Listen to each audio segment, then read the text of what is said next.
Assalamualaikum warahmatullahi wabarakatuh.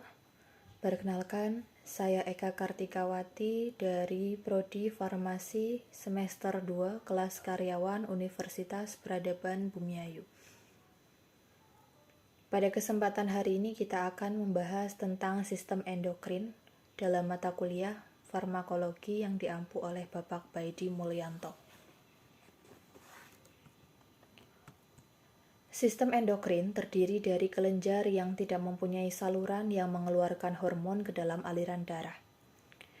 Hormon ini mampu mengontrol banyak fungsi penting termasuk kemampuan mengubah kalori menjadi energi yang digunakan untuk menjalankan fungsi seluruh sel dan organ tubuh.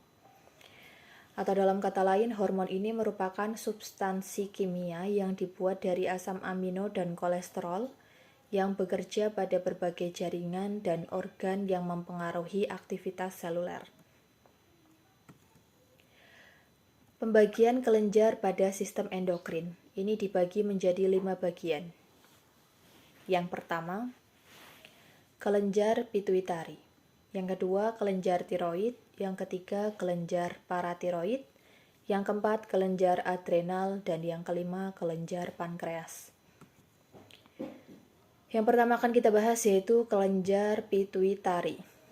Kelenjar pituitari ini adalah organ kecil yang berada di bawah otak, yang berfungsi sangat besar bagi tubuh kita.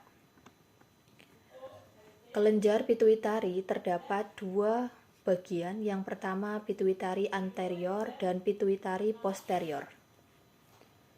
Di dalam pituitari anterior ini terdapat 4 bagian. Yang pertama TSH atau thyroid stimulating hormone, lalu ACTH adrenocorticotropic hormone, GH growth hormone, dan hormon gonadotropin. Di dalam pituitari posterior terdapat ADH atau antidiuretik hormone dan oksitosin. Kita bahas satu persatu mengenai kelenjar pituitari. Yang pertama, thyroid stimulating hormone atau TSH. Di sini dia akan merangsang pelepasan levotiroxin atau T4 dan triodotironin atau T3 dari kelenjar tiroid. Ketika mengalami hipersekresi TSH, ini akan menyebabkan hipertiroidisme, dan ketika mengalami hiposekresi TSH akan menyebabkan hipotiroidisme. Lalu ada adrenocorticotropic hormone atau ACTH. Di sini dia akan merangsang pelepasan glukokortikoid atau kortisol, mineralokortikoid atau aldosteron, dan androgen. Dalam peningkatan serum kortisol dari korteks adrenal ini akan menghambat pelepasan ACTH di dalam hipofisis. Lalu ada growth hormone atau hormon pertumbuhan. Somatotropic hormone atau STH ini bekerja pada semua jaringan tubuh, terutama pada tulang dan otot-otot skeletal atau otot rangka. Jumlahnya diatur oleh growth hormone releasing hormone atau GHRH dan growth hormone inhibiting hormone atau GHIH. Lalu selanjutnya ada gonadotropic hormone. Di sini dia akan mengatur sekresi hormon dari ovarium dan testis, yaitu yang pertama follicle stimulating hormone atau FSH yang berfungsi mempercepat pematangan folikel ovarium dan mengaktifkan produksi sperma di dalam testis. Yang kedua ada luteinizing hormone atau LH. Ini bergabung dengan FSH bekerja dalam pematangan dan produksi estrogen dan mempercepat sekresi androgen dari testis. Yang ketiga ada prolaktin. Di sini dia akan merangsang pembentukan susu dalam jaringan payudara sesudah melahirkan. Lalu di kelenjar pituitari posterior ini ada antidiuretik hormone dan oksitosin. Yang antidiuretik hormon ini akan meningkatkan penyerapan kembali air dari tubulus ginjal dan mengembalikannya ke sirkulasi sistemik. Oksitosin di sini akan merangsang kontraksi dari otot polos pada uterus. Lalu yang kedua ada kelenjar tiroid. Kelenjar tiroid mensekresi atau mengeluarkan suatu zat yaitu tiroksin dan triodotironin. Ini akan mempengaruhi hampir semua jaringan organ dengan pengendalian aktivitas laju atau tingkat metabolismenya. Dan akan menyebabkan peningkatan curah jantung, pemakaian oksigen, penggunaan karbohidrat, dan dapat memecah lemak atau lipolisis. Di sini dia akan mengatur suhu tubuh dan siklus dari menstruasi. Yang ketiga ada kelenjar paratiroid. Kelenjar paratiroid ini akan mensekresi atau mengeluarkan dua pasang hormon. Yang pertama paratohormon atau hormon paratiroid atau PTH, yang berfungsi mengatur kadar kalsium di dalam darah, dan kalsitonin yang akan menghambat reabsorpsi atau penyerapan kalsium oleh tulang dan meningkatkan ekskresi kalsium dari ginjal. Kalsitonin ini akan menghambat dari kerja PTH atau hormon paratiroid ini. Lalu ada kelenjar adrenal. Kelenjar adrenal ini terletak di puncak ginjal, terdiri dari dua bagian medula adrenal dan korteks adrenal. Yang pertama, medula adrenal. Ini akan melepaskan epinefrin, katekolamin, dan norepinefrin. Dan korteks adrenal ini akan melepaskan kortikosteroid dalam bentuk glukokortikoid atau hormon steroid yang memberikan pengaruh kepada metabolisme natrium, dan mineralokortikoid yaitu hormon steroid yang menjaga natrium, keseimbangan garam dan air dalam tubuh. Lalu ada kelenjar pankreas. Pankreas ini bagian endokrin yang memiliki pembagian sel yang disebut dengan pulau-pulau Langerhans, yang mempunyai sel utama yaitu sel alfa dan sel beta. Sel alfa ini akan memproduksi glukagon yang akan memecah glikogen menjadi glukosa di dalam hati. Dan sel beta ini akan memproduksi insulin yang mengatur metabolisme glukosa dalam tubuh. Lalu pengobatan atau obat-obat sistem endokrin ini akan memiliki sifat merangsang atau menghambat kelenjar aktivitas. Ini untuk ACTH atau adrenokortikotropic hormone. Ini biasanya disebut dengan ACTH kortikotropin atau AKTAR. Hormon ini merupakan larutan ACTH murni dalam gelatin untuk disuntikan ke intramuskular atau subkutan. Biasanya dipakai untuk mendiagnosa gangguan kelenjar adrenal atau mengobati infusiasi kelenjar adrenal dan sebagai antiinflamasi dalam pengobatan suatu respon. Cara kerjanya bagaimana? Cara kerjanya yaitu untuk merangsang kelenjar adrenal untuk mensekresi kortikosteroid dalam waktu kurang lebih 15-20 menit. Kortikotropin ini akan menekan respon imun dan inflamasi dengan efek samping mengakibatkan peningkatan sekresi hormon korteks adrenal. Dan terdapat interaksi obat yaitu biasanya menimbulkan keracunan digitalis atau diuretik dan penisilin menyebabkan hipokalemia. Dan di sini ada obat-obatnya dengan dosis dan pemakaiannya. Ada kortikotropin atau AKTAR dengan subkutan dengan dosis 4 kali sehari 20 unit. Lalu ada steroid stimulating hormone atau TSH dan kelenjar tiroid. Indikasi utama preparat hormon tiroid ini adalah yang pertama, menggunakan terapi pengganti yang digunakan untuk penderita hipotiroid yang mungkin disebabkan oleh gangguan kelenjar tiroid dan menurunnya sekresi TSH. Terapinya biasanya dengan menggunakan radiodiun. Di sini biasanya menggunakan levotiroxin dan leotrionin yang akan meningkatkan metabolisme. Dengan interaksi obat akan meningkatkan efek antikoagulan dan menurunkan efek digitalis. Yang kedua, menggunakan antitiroid, yaitu menghambat sistem hormon tiroid pada kasus hipertiroid. Ini akan bermanfaat untuk hipertiroidisme yang disertai dengan pembesaran kelenjar tiroid. Biasanya operasinya dengan pengangkatan dan terapi yodium radioaktif dengan interaksi menurunkan efek insulin dan antidiabetik oral. Lalu digoxin ini akan meningkatkan efek obat-obat tiroid. Nah, di sini ada obat dan dosisnya. Dan cara pakainya ada intramuskular, oral dan banyak macamnya ya di sini. Lalu ada growth hormone. Growth hormone ini bisa melakukan dengan cara dwarfisme dan gigantisme dan akromegali.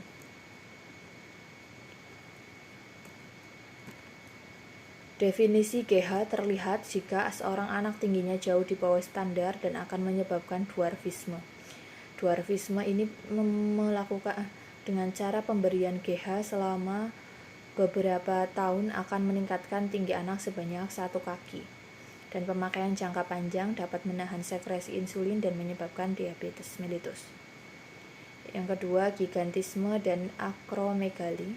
Ini terjadi pada hipersekresi growth hormone dan seringkali menyebabkan tumor pituitari. Pengobatannya biasanya melalui radiasi dan obat rutin. Ini ada beberapa obat dan dosis dari dwarfisme dan gigantisme. Lalu yang selanjutnya ada antidiuretik hormon atau ADH dan oksitosin. ADH ini akan meningkatkan reabsorpsi air dari tubulus ginjal untuk menjaga keseimbangan di dalam cairan tubuh. Penggunaannya bisa melalui pengujian fungsi hipofisis berdasarkan adanya menstimulasi sekresi ACTH. Digunakan pada diabetes insipidus atau poliuria, lalu digunakan pada pendarahan varises esofagus berdasarkan daya vasokonstriksi arterial. Dengan efek samping biasanya muka akan pucat dan tekanan darah biasanya naik, terus ada bronkokonstriksi, kejang, lambung, usus dan uterus. Obatnya biasanya menggunakan vasopresin atau pitresin. Untuk diabetes, dosisnya dengan intramuskular 1,5 sampai 5 unit setiap harinya 1-3 hari. Dan untuk varises melalui intravena dengan dosis 0,2 sampai 0,6 unit per menit selama 24 jam. Kelenjar paratiroid. Di sini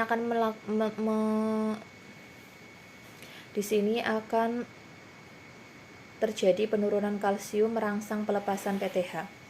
PTH akan mengobati hipoparatiroidisme atau hipokalsemia. Dengan penggantian PTH dapat membantu untuk memperbaiki kekurangan kalsium. Dan kalsitonin ini untuk mengobati hiperparatiroidisme yang disebabkan oleh keganasan kelenjar paratiroid, kanker paru-paru, dan hipertiroidisme. Dan di sini ada obat, dosis, dan cara penggunaannya. Nanti bisa dibaca bersama-sama. Lalu ini ada kelenjar adrenal. Yang pertama, glukokortikoid. Obat-obat glukokortikoid ini disebut dengan kortison dengan efek glukokortikoid yang pertama antiinflamasi, anti-alergi, dan anti-stres. Antiinflamasi di sini yaitu peradangan dengan multiple sklerosis, arteritis reumatoid, dan peradangan pembuluh darah. Dan anti-alerginya biasanya ada asma, reaksi obat, dermatitis, dan anafilaksis. Anti-stres ini di sini untuk mengurangi kecemasan dan menstabilkan kekecewaan emosional. Dengan efek samping akan meningkatkan gula darah, deposit lemak yang abnormal di bawah wajah dan tubuh atau moon face atau buffalo hump, hipertensi, tukak petik, dan retardasi pertumbuhan. Lalu ada interaksi obatnya yaitu meningkatkan potensi aspirin dan diuretik. Akan menurunkan efek antikoagulan dan antidiabetika oral. Obat-obatnya yaitu ada antacid, rifampin, barbiturat, dan barbiturat ini mengurangi kerja obat ini. Lalu ada mineralokortikoid. Hormon-hormon ini mempertahankan keseimbangan cairan dengan meningkatkan penyerapan natrium dari tubulus ginjal. Efek hipokalemia akibatnya kehilangan kalium dengan kemih dan udema serta berat badan meningkat karena retensi garam dan air. Juga resiko hipertensi dan gagal jantung. Pilihan obatnya biasanya ada aldosteron, deoksikortikosteron, dan kortisol. Ini ada macam-macam obat dengan dosis dan kegunaannya. Ada betametason, dexamethasone, metilprednisolon, hidrokortison, dan prednison. Lalu ada diabetes mellitus. Diabetes mellitus atau DM ini adalah suatu penyakit kronik yang terjadi akibat kekurangan metabolisme glukosa yang disebabkan oleh kurangnya sekresi insulin di dalam sel-sel beta. Ada beberapa tipe diabetes mellitus. Yang pertama, insulin dependent diabetes mellitus atau IDDM. Terdapat dekstruksi dari sel beta pankreas dengan insulin yang tidak dapat diproduksi. Lalu yang kedua, non-insulin dependent diabetes mellitus atau NIDDM, dengan jumlah insulin yang diproduksi itu kurang. Insulin ini adalah suatu protein yang tidak dapat diberikan per oral karena sekresi gastrointestinal ini akan merusak susunan insulin. Fungsinya akan meningkatkan ambilan glukosa, asam amino dan asam lemak, dan mengubahnya menjadi bahan-bahan yang disimpan di dalam sel-sel tubuh. Sedangkan nilai glukosa normal dalam darah ini adalah 600 sampai 100 mg per dl. Ada 3 tipe insulin. Yang pertama, insulin kerja singkat, disebut insulin reguler atau kristalin, dan merupakan larutan bening tanpa tambahan bahan untuk memperpanjang kerja insulin. Lalu yang kedua ada insulin kerja sedang. Yang ketiga ada insulin kerja panjang dengan waktu yang berbeda-beda cara kerjanya. Digunakan untuk terapi diabetes mellitus tipe 1 yaitu IDDM, diberikan secara subkutan pada pagi hari sebelum sarapan. Tempat suntikannya biasanya harus berpindah-pindah dari lengan atau pantat atau paha atau perut. Interaksi obatnya di sini yaitu obat-obat diuretik, diazid, glukokortikoid, agen-agen tiroid, dan estrogen meningkatkan gula darah. Efek sampingnya akan terjadi hipoglikemik jika insulinnya berlebih, yaitu gejalanya cemas, gemetar, kulit dingin dan lembab, dan mungkin mengeluh sakit kepala. Efek samping yang kedua yaitu ketoasidosis. Insulin ini tidak ada gula tidak di metabolisme dan metabolisme lemak, pemakaian asam lemak, lalu bersifat lemak, ketoadosis, sampai nantinya terjadi koma. Antidiabetik oral. Penderita NIDDM ini memiliki sedikit sekresi insulin di dalam pankreas. Terapi NIDDM ini bisa diet, gerak badan, atau berhenti merokok, dan antidiabetik oral. Antidiabetik oral ini akan merangsang sel-sel beta untuk mensekresi lebih banyak insulin. Tujuan terapinya secara primer ditujukan pada pencegahan jangka pendek atau menormalkan, dan secara sekunder akan terjadi pencegahan komplikasi penyakit. Sulfonylurea yaitu golongan antidiabetik dengan efek samping pemakaian tanpa makanan cukup, yaitu kecemasan, tremor, lemas, dan reaksi yang dirugikan yaitu anemia aplastik atau trombositopenia. Dengan interaksi obat biasanya ada aspirin, antikoagulan, sulfonamid, dan NSAID. Ini akan meningkatkan kerja sulfonylurea dan meningkatkan kerja diuretik, diazid, dan barbiturat. Ini dosis obat dan lama kerjanya. Baik, demikian presentasi dari saya, kurang lebihnya mohon maaf. Wabillahi taufiq wal hidayah. Wassalamualaikum warahmatullahi wabarakatuh.